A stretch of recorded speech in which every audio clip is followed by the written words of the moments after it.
The Rubaiyat by Omar Khayyam. 1. Wake, for the sun who scattered into flight the stars before him from the field of night, drives night along with them from heaven, and strikes the Sultan's turret with a shaft of light. 2. Before the phantom of false morning died, methought a voice within the tavern cried, when all the temple is prepared within, why nods the drowsy worshipper outside? 3. And as the cock crew, those who stood before the tavern shouted, open then the door, you know how little while we have to stay, and once departed may return no more. 4. Now the new year reviving old desires, the thoughtful soul to solitude retires, where the white hand of Moses on the bough puts out, and Jesus from the ground suspires. 5. Iram indeed is gone with all his rose, and Yamshid's 7-ringed cup where no one knows, but still a ruby kindles in the vine, and many a garden by the water blows. 6. And David's lips are locked, but in divine high piping, Pelevi with wine, wine, wine, red wine, the nightingale cries to the rose, that sallow cheek of hers, incarnadine. 7. Come, fill the cup, and in the fire of spring your winter garment of repentance fling. The bird of time has but a little way to flutter, and the bird is on the wing. 8. Whether at Nashapur or Babylon, whether the cup with sweet or bitter run, the wine of life keeps oozing drop by drop. The leaves of life keep falling one by one. 9. Each morn 1,000 roses brings, you say. Yes, but where leaves the rose of yesterday? And this first summer month that brings the rose shall take Jamshid and Kaikobad away. 10. Well, let it take them. What have we to do with Kaikobad the Great? Or Kaihosru? Let Zal and Rustam bluster as they will, or Hatim call to supper. Heed not you. 11. With me along the strip of Urbash thrown, that just divides the desert from the sown, where name of slave and sultan is forgot, and peace to Mahmud on his golden throne. 12. A book of verses underneath the bough, a jug of wine, a loaf of bread, and thou beside me singing in the wilderness. Oh, wilderness were paradise enow. 13. Some for the glories of this world, and some sigh for the prophet's paradise to come. Ah, take the cash and let the credit go, nor heed the rumble of a distant drum. 14. Look to the blowing rose about us.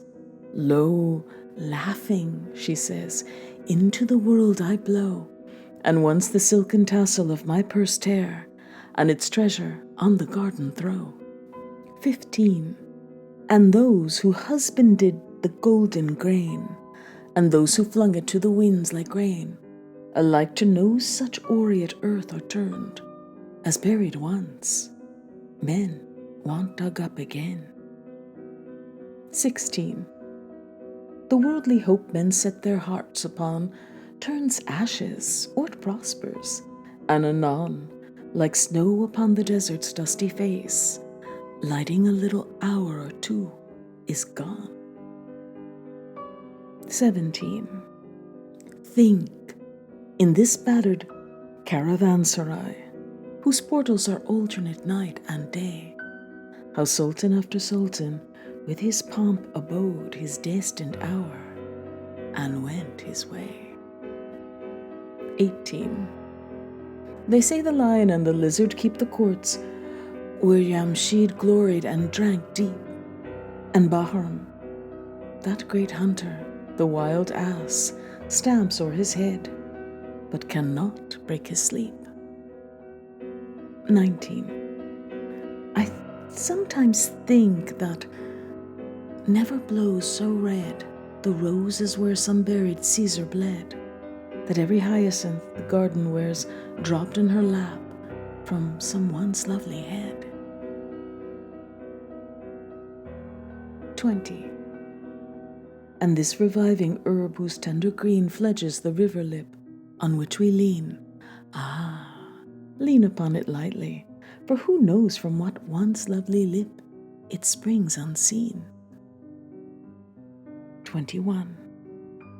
Oh, my beloved, fill the cup that clears today past regrets and future fears. Tomorrow, why tomorrow I may be myself with yesterday's 7,000 years. 22. For some we loved, the loveliest and the best, that from his vintage rolling time hath pressed, have drunk their cup a round or two before, and one by one crept silently to rest. 23.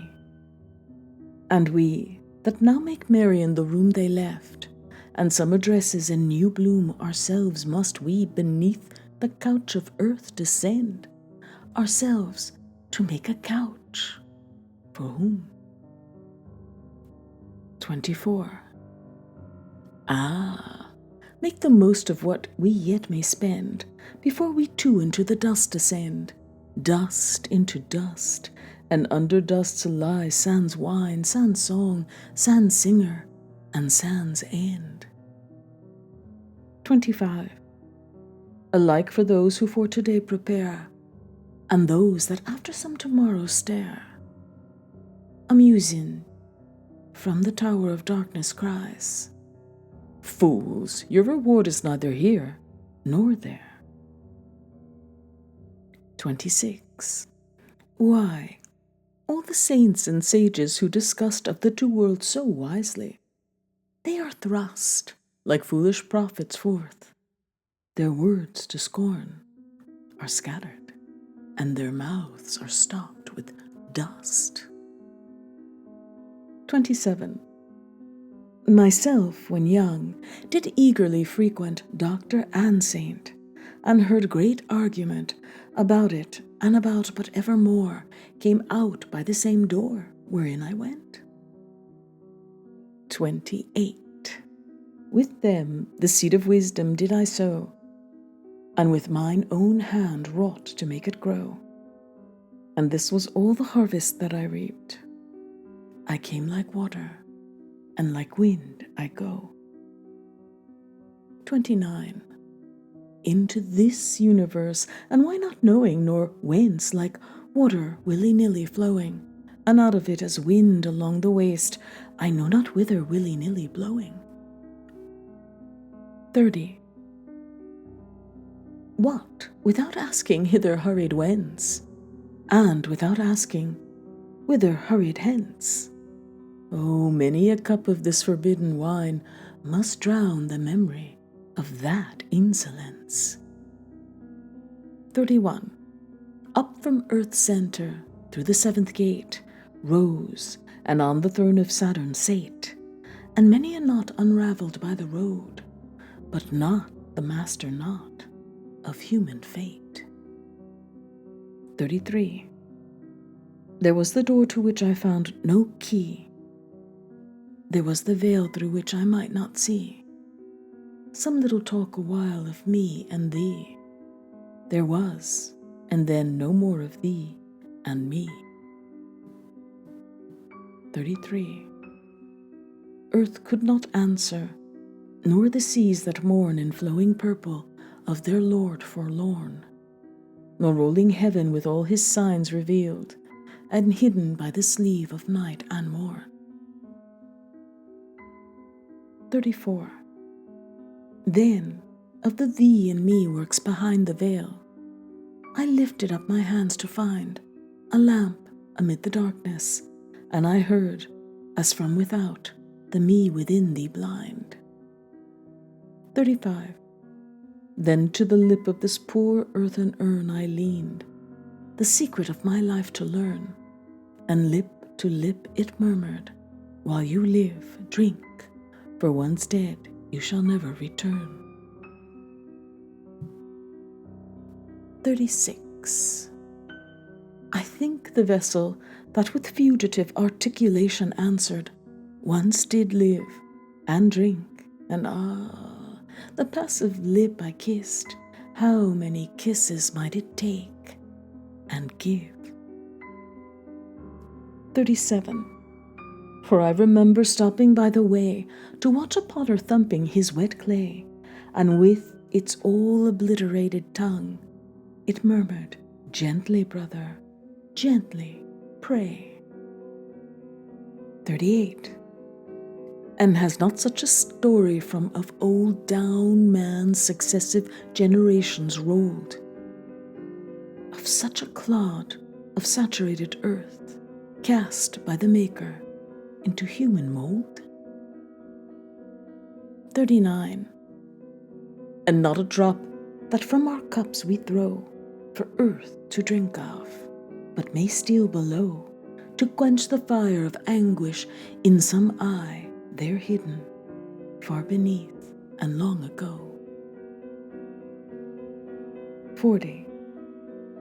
As then the tulip for her morning sup of heavenly vintage from the soil looks up, do you devoutly do the like till heaven to earth invert you like an empty cup? 41. Perplexed no more with human or divine, tomorrow's tangle to the winds resign, and lose your fingers in the tresses of the cypress, slender minister of wine. 42. And if the wine you drink, the lip you press, end in what all begins and ends in yes, think then you are today what yesterday you were. Tomorrow you shall not be less. 43. So, when that angel of the darker drink at last shall find you by the river brink, and offering his cup, invite your soul forth to your lips to quaff, you shall not shrink. 44. Why, if the soul can fling the dust aside, and naked on the air of heaven ride, weren't not a shame for him in this clay carcass crippled to abide? 45. 'Tis but a tent where takes his one day's rest a sultan to the realm of death addressed. The sultan rises, and the dark Farash strikes, and prepares it for another guest. 46. And fear not, lest existence closing your account, and mine, should know the like no more. The eternal sake from that bowl has poured millions of bubbles like us, and will pour. 47.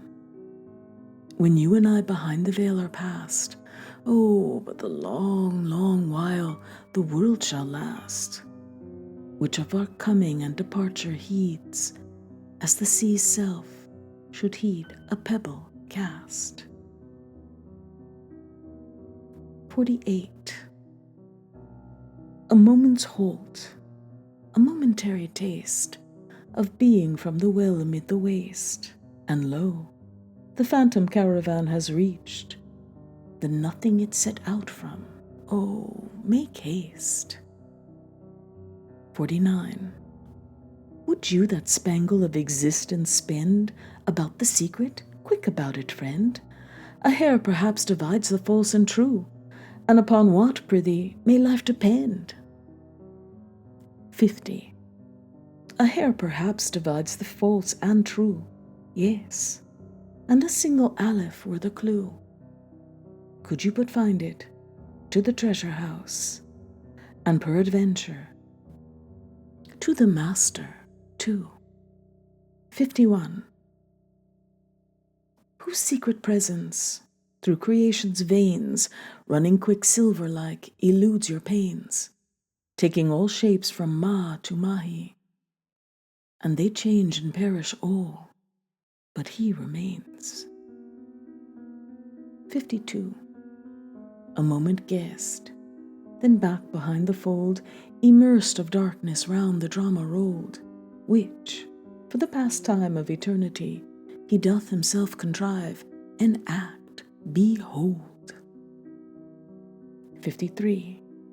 But, if in vain down on the stubborn floor of earth, and up to heaven's unopening door, you gaze today, while you are you, how then, tomorrow, you, when shall be you no more? 54. Waste not your hour, nor in the vain pursuit of this and that endeavour and dispute. Better be jocund with the fruitful grape, than sadden after none, or bitter fruit. 55.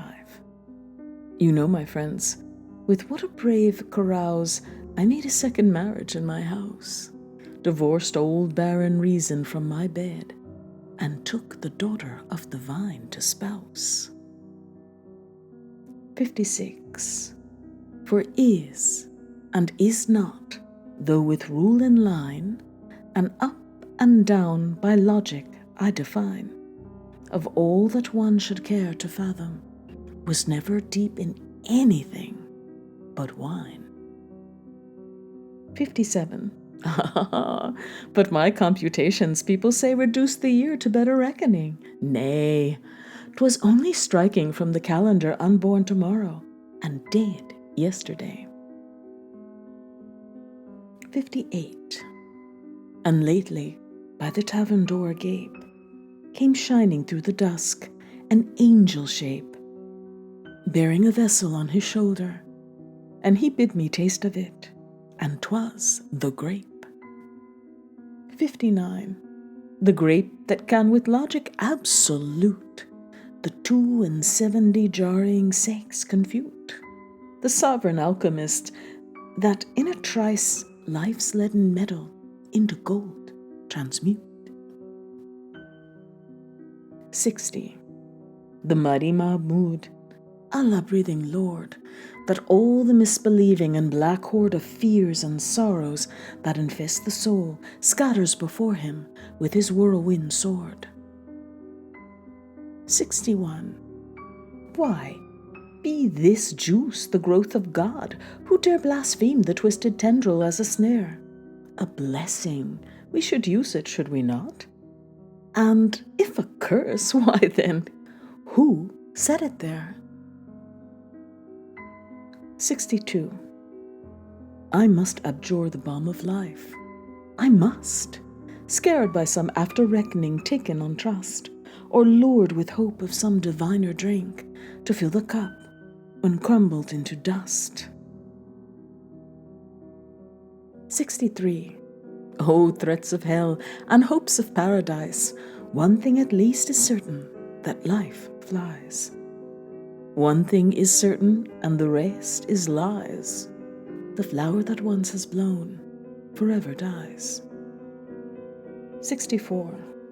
Strange, is it not, that of the myriads who before us pass the door of darkness through, not one returns to tell us of the road, which to discover we must travel too. 65. The revelations of devout and learned, who rose before us, and as prophets burned, are all but stories, which awoke from sleep. They told their comrades, and to sleep returned. 66. I sent my soul through the invisible, some letter of that afterlife to spell, and by my soul returned to me, and answered, I myself am heaven and hell. 67. heaven but the vision of a fulfilled desire, and hell the shadow from a soul on fire, cast on the darkness into which ourselves, so late emerged from, shall so soon expire. 68. We are no other than a moving now of magic shadow shapes that come and go, round with the sun illumined lantern held in midnight by the master of the show. 69. But helpless pieces of the game he plays upon this checkerboard of nights and days, hither and thither moves and shakes and slays, and one by one back in the closet lays. 70. The bowl no question makes of eyes and nose, but here or there as strikes the player goes, and he that tossed you down into the field, he knows about it all. He knows.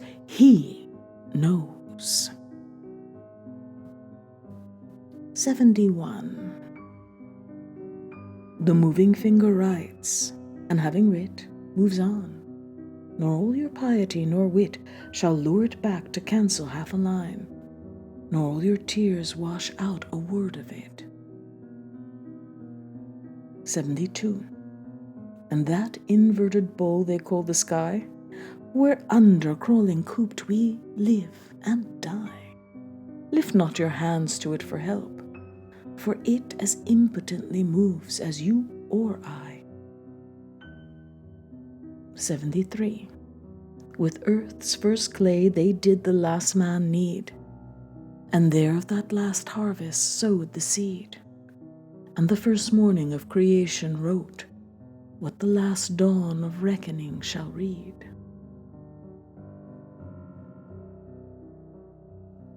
74. Yesterday, this day's madness did prepare, tomorrow's silence, triumph, or despair. Drink, for you know not whence you came nor why. Drink, for you know not why you go, nor where. 75. I tell you this, when, started from the goal, over the flaming shoulders of the foe, of heaven, Parwin, and Mushtadi, they flung in my predestined plot of dust and soul. 76. The vine had struck a fibre, which about it clings my being. Let the dervish flout. Of my base metal may be filed a key that shall unlock the door he howls without. 77. And this I know, whether the one true light kindle to love, or wrath consume me quite, one flash of it within the tavern caught, better than in the temple lost outright. 78. What? Out of senseless nothing, to provoke a conscious something to resent the yoke of unpermitted pleasure, under pain of everlasting penalties, if broke. 79. What? From his helpless creature be repaid, pure gold for what he lent him dross allayed. Sue for a debt he never did contract, and cannot answer, oh, the sorry trade. 80. O thou, who didst with pitfall and with gin beset the road I was to wander in, thou wilt not with predestined evil round, enmesh, and then impute my fall to sin. 81. O thou, who man of baser earth didst make, and even with paradise devise the snake, for all the sin wherewith the face of man is blackened, man's forgiveness give and take. 82. As under cover of departing day, slunk hunger-stricken Ramazan away, Once more, within the potter's house alone, I stood, surrounded by the shapes of clay. 83. Shapes of all sorts and sizes, great and small, that stood along the floor and by the wall. And some loquacious vessels were, and some listened perhaps, but never talked at all. 84. Said one among them, "Surely not in vain my substance of the common earth was taken, and to this figure molded to be broke or trampled back to shapeless earth again." 85.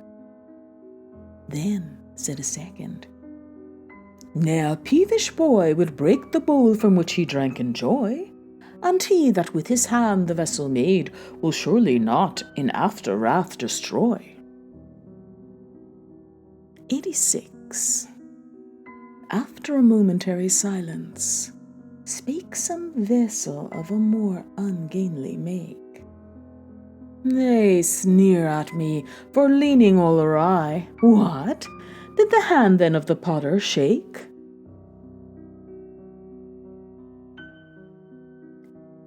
87. Whereat someone of the loquacious lot, "I think a Sufi pipkin waxing pot." "All of this pot and potter, tell me then, who is the potter, pray, and who the pot?" 88. "Why," said another, "some there are who tell of one who threatens he will toast to hell the luckless pots he marred in making. Pish! He's a good fellow, and 'twill all be well." 89. "Well," murmured one, "let whoso make or buy my clay with long oblivion is gone dry, but fill me with the old familiar juice. Methinks I might recover by and by." 90. So, while the vessels one by one were speaking, the little moon looked in that all were seeking, and then they jogged each other. "Brother, brother, now for the porter's shoulder, not a creaking." 91. Ah, with the grape my fading life provide, and wash the body whence the life has died, and lay me shrouded in the living leaf by some not unfrequented garden side. 92. That even my buried ashes such a snare of vintage shall fling up into the air, as not a true believer passing by, but shall be overtaken unaware. 93. Indeed, the idols I have loved so long have done my credit in this world much wrong, and have drowned my glory in a shallow cup, and sold my reputation for a song. 94. Indeed, indeed, repentance of before I swore, but was I sober when I swore? And then came spring, and rose in hand my threadbare penitence a pieces tore. 95. And much as wine has played the infidel, and robbed me of my robe of honor, well, I wonder often what the vintners buy, one half so precious at the stuff they sell. 96. Yet, that spring should vanish with the rose, that youth's sweet-scented manuscript should close, the nightingale that in the branches sang. Whence and whither flow again, who knows? 97. Would but the desert of the fountain yield one glimpse, if dimly yet indeed revealed, to which the fainting traveller might spring, as springs the trampled herbage of the field. 98. Would but some winged angel ere too late arrest the yet unfolded roll of fate, and make the sterner recorder otherwise enregister or quite obliterate. 99. Ah, love, could you and I with him conspire to grasp the sorry scheme of things entire? Would we not shatter it to bits, and then remold it nearer to the heart's desire? 100. Yon rising moon that looks for us again, how oft hereafter will she wax and wane? How oft hereafter, rising, look for us through this same garden, and for one in vain? 101. And when like her, O Saki, you shall pass amongst the guests, star-scattered on the grass, and in your joyous errand reach the spot where I made one, turn down an empty glass.